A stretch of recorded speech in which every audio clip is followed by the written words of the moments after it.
Итак, значит, в прошлый раз мы с вами дочитали до 3 главы 25 стиха. И мы с вами начали говорить о том, что в этом отрывке апостол Павел говорит очень важные мысли по поводу искупления. И обещали мы поговорить немножечко подробнее на эту тему. Значит, 3 глава, 25-26 стихи, еще раз прочитаем.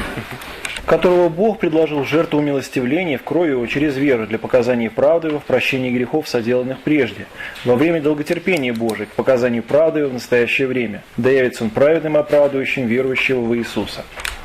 Значит, как отмечает Феофан Затворник, в общем-то, апостол Павел, поскольку он прежде речь вел о том, что никто не прав перед Богом, ни язычники, ни иудеи, он мог бы перейти и дальше к теме иудеев, но вот здесь, в этом моменте, поскольку он обращает внимание на, как он выражается, великое дело Божие к нам благоволение, речь его начинает течь как бы быстрым потоком. И здесь вот это место, оно, конечно же, может быть немножко непонятно, поэтому на нем поподробнее остановимся. Итак, в прошлый раз мы уже начали говорить о 25 стихе и сказали, что то, что передано здесь выражением «жертва умилостивления» в оригинале, в греческом тексте использовано слово «иластирион», что означает специальный предмет, который был на крышке, саму крышку ковчега, которую один раз в год первосвященник ветхозаветный кропил жертвенной кровью. И это знаменовало очищение грехов всего народа израильского. Это было, безусловно, прообразом жертвы Христовой. И теперь Христос является тем самым образом, прообразом которого была эта крышка. Поэтому здесь речь идет не столько о жертве милостивления, сколько о очищение. Для тех, кто не был в прошлый раз, кто хочет еще раз эти ссылки, сейчас не будем читать, просто напомню, что это книга Исход, 25 глава, и книга Левит, 16. Самостоятельно можно посмотреть. Итак, апостол Павел говорит о том, что Господь нас очищает своей кровью, но не просто кровь Христова пролилась и весь мир очищен. Со стороны Господа это сделано, но с нашей стороны важно принять это очищение. И, как здесь отмечает апостол Павел, это осуществляется в крови Его через веру. Через веру это очень важный момент, на нем апостол специально заостряет внимание, то есть верой всякий привлекает на себя очистительную кровь Христову. То есть, как выражается Феофан Затворник, кровь Христова по силе своей уже очистила грехи всего мира. Но всякий лично соделывается очищенным ею, когда вера восприемлет на себя окропление или орошение кровью Христовой. Каким образом? Таинственно, как он говорит, совершается это в водной купели крещения, то есть через крещение, а уже после в слезной купели покаяния, то есть через таинство исповеди. И дальше говорится, что это очищение в крови его через веру совершается для показания правды его в прощении грехов, соделанных прежде. И на этом месте я хочу еще раз поподробнее остановиться. Давайте прочтем вторую половину 25 стиха по переводу святителя Николая. В прощении грехов. И в русском переводе, в переводе святителя Николая, так это место читается. Я на этом хотел остановиться. Почему? Потому что существует две теории искупления. Одна принятая в католической и протестантской церкви, и вторая, которая придерживается православной церковь. Во многом это связано, кстати, с толкованием этого и других мест послания апостола Павла. Поэтому на некоторых терминах специально надо остановить свое внимание. Итак, в греческом тексте, безусловно, одни и те же слова использованы, но в переводах они получили толкование. Так, например, технический термин «иластирион», действительно, он использовался для жертвы умилостивления, но все-таки это очистилище, это очищение, а не жертва умилостивления, как переведено в русском и других текстах. И прощение грехов. Используют те же самые слова, но, например, Иоанн Златоуст толкует их совершенно по-другому, и его толкование придерживается вся православная традиция. Так, для католического сознания очень важными терминами в этом отрывке являются следующие. В 24 стихе слово «искупление», там найдите его, в 25-м жертва умилостивления, и там же в 25-м прощение грехов. Прощение грехов. Я еще только про Иоанн Златоуст. Правильно, скажите, что пока то есть выражение «выкуп», «жертва», «прощение».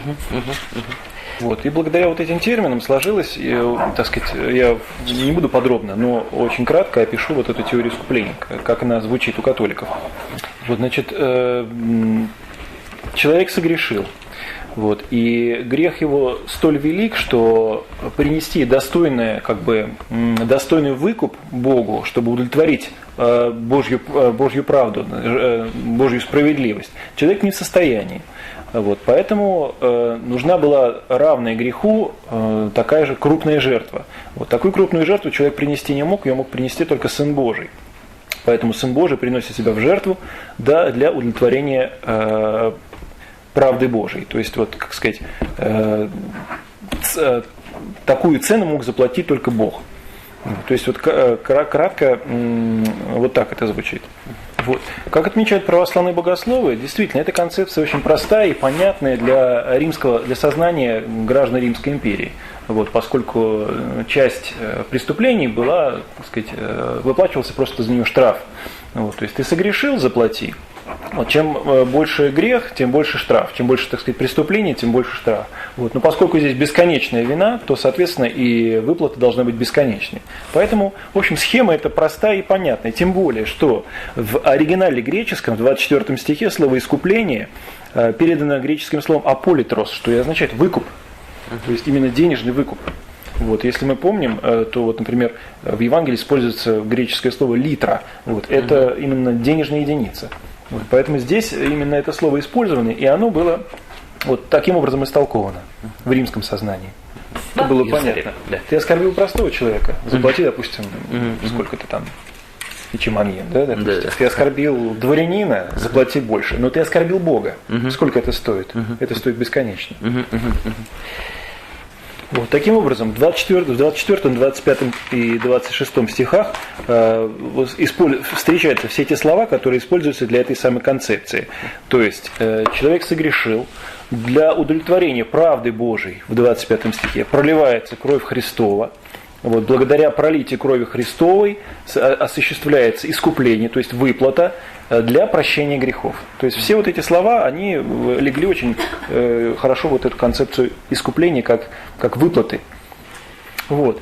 Но вот эта концепция, как бы она ни была красивая и проста, в общем-то уже в IV веке вызывала сильные сомнения. Например, Григорий Богослов говорит, поскольку Отец, Сын и Святой Дух – это три лица единой Святой Троицы, то что получается? Бог платил сам себе? Это абсурдно. Тогда кому он платил? Дьяволу? Это богохульно. То есть эта концепция подвергалась критике уже вот ранними святыми отцами. Вот. И святой Григорий сам же отвечает на этот вопрос. Вот. Тогда ради чего, для чего Господь пролил свою кровь? Вот. И отвечает на вопрос не ради чего, не для чего, а для кого? Для человека, для исцеления человека. И вот тут мы сейчас подходим к православной концепции спасения, как она понималась восточными православными святыми отцами. Для исцеления, сказать. Для исцеления, да. Вот. Итак, обратим внимание еще раз на выражение 25 стиха. «Прощение грехов». Давайте прочитаем это выражение. В конце. «Прощение грехов, соделанных прежде». Значит, это место по-гречески читается так. «Диатин парисин». Диатин парисин. Значит, у нас переведено как «прощение грехов». Но Иоанн Златоуст в своем толковании обращает внимание, что слово «парисис» означает не только прощение или отпущение, но и расслабление, крайний упадок сил, смертную агонию. Диатин парисин. Вот, слово парисис. Вот. И святой Златоуст говорит, что это выражение нужно понимать не так, что для отпущения прежде сделанных грехов, а по причине расслабления от прежде бывших грехов. То есть от грехов человек пришел в такое состояние, что подобной смерти. Вот и слово «парисис» он толкует именно в таком смысле, что человек почти мертв от грехов. И можно уточнить, и получается тогда, что не прощение грехов, а... Нет, сейчас пока вот, да, не прощение грехов, а именно расслабление от грехов.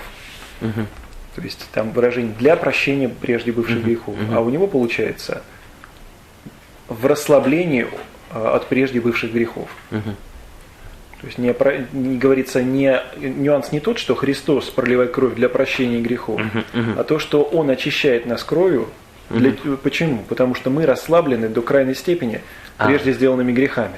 То есть здесь нюанс совсем другой. То есть получается как бы даже не следствие причины, ну то есть не для прощения грехов, а потому что мы расслаблены. Потому что мы расслаблены. Понятно.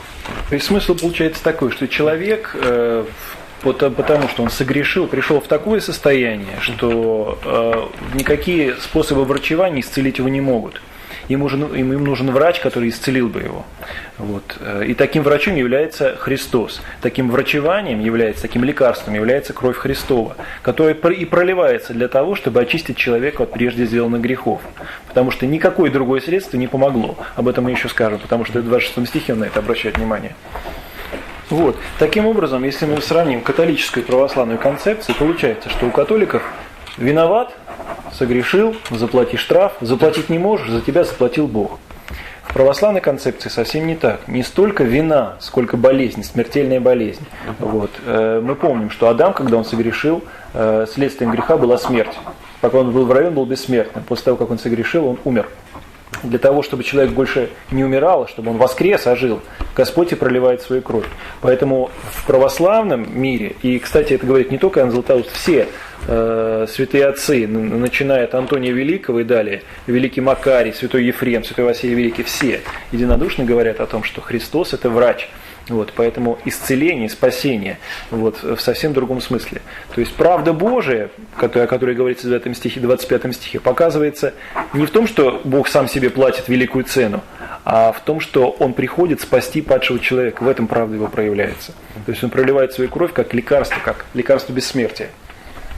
А вот про другие средства, которые не помогли бы потом. Это 26-й, потому что там было про долготерпение. То есть, То есть нюанс не тот, что явление правды будет как явление правосудия, а явление праведности и святости. Вот такой нюанс. Вот. Значит, Феофан Затворник говорит так. Увидел Бог, что люди никак не могут управиться с собой, стать на правый путь, поэтому решил влить правду в них, как свежую кровь впускает в растленный организм, и явить ее таким образом в них. Вот. А Иоанн Златоуст, кто вам понравится, кто вам проще для перевода, говорит так. Что значит явление правды? Как явление богатства состоит в том, чтобы не только самому быть богатым, но и других делать богатыми. И явление жизни, чтобы не только самому быть живым, но и мертвых оживлять. И явление силы, чтобы не только самому быть сильным, но и укреплять изнемогших. Так и явление правды состоит в том, чтобы не только самому быть праведным, но и других, истлевших в грехах, вдруг делать праведными. Вот так толкуется это. Это вот явление, имеется в виду явление в Христе, да? То есть явление силы, это как бы все в Христе. И, соответственно, правда тоже. Да. То есть правда именно как вот передача праведности. То есть человек не исправлялся, Господь ему дает свою силу. Вот. А не в том, что он его право судит, что вот заплатил, там до монеточки все сошлось, хорошо. Вот и еще раз давайте 26 стих прочитаем.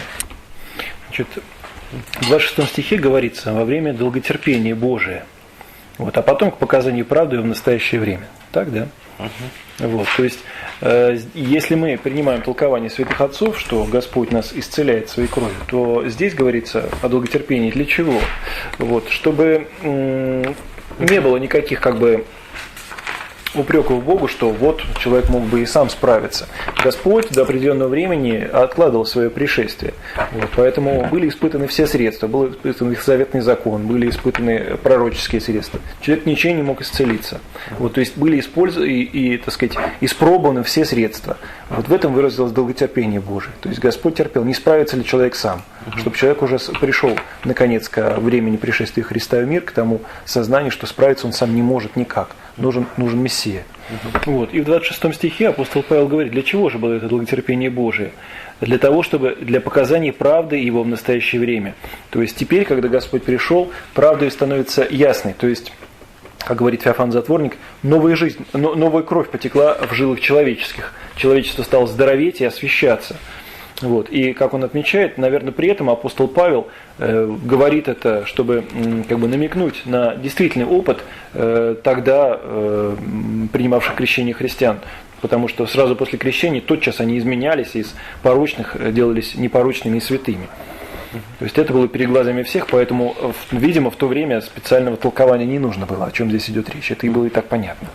Вот. И, наконец, еще раз он повторяет ту же самую мысль в самом конце 26 стиха.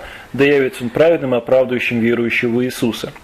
То есть в этом праведность Божия является, что всякий в Него верующий не бывает посрамлен. То есть всякий верующий действительно спасается. Кто верует в Иисуса, тот оправдывается. Вот, то есть вот еще раз эту мысль повторяет. Поэтому если сопоставить вот такое толкование оправдания, праведности и оправдания с выражением «правда» 25 стиха, то, наверное, все-таки гораздо ближе к истине православной святой отцы. То есть православное толкование подтверждается вот ходом мысли апостола Павла. Вот. Итак, еще раз подытожим смысл отрывка с 21 по 26 стих, потому что это целостный отрывок. Итак, апостол Павел говорит в 21 стихе: «Ныне явилась правда Божия». Вот. Об этой правде еще с древности свидетельствуют законы и пророки. Это смысл 21 стиха. В 22 стихе он говорит, что эта самая правда, которая ныне явилась, через веру распространяется на всех верующих, без всякого различия, социального или национального. Вот в 23 стихе он объясняет причину этого равенства перед Богом, потому что все равно согрешили, нет ни одного праведного. В 24 стихе апостол Павел говорит, что именно по этой причине, что все равно согрешили, Господь являет свою правду в том, что даром всех оправдывает. Вот, в 25 стихе апостол Павел объясняет образ этого избавления. Господь очищает нас пролитием своей крови, очищает, потому что мы поражены смертельной болезнью. Вот эта кровь вливается в наши жилы. Кстати сказать, именно поэтому святые отцы называют Христа новый Адам. То есть он воссоздал человечество. Ну, как бы он порождает новый род человечества. То есть, поскольку Адам – это отец человечества, то Господь – это, так сказать, новый Адам, то есть отец нового человечества, воссозданного. Вот. И, наконец, в 26 стихе апостол Павел еще, так сказать, на один нюанс праведности Божией обращает внимание, что произошло это не когда-нибудь, а тогда, когда было как бы по прошествии долготерпения Божия. Господь терпел на человечестве, пока человечество не убедится само, что никакие другие средства, кроме новой крови Христовой, не способны исцелить его. Вот, на этом на сегодня все.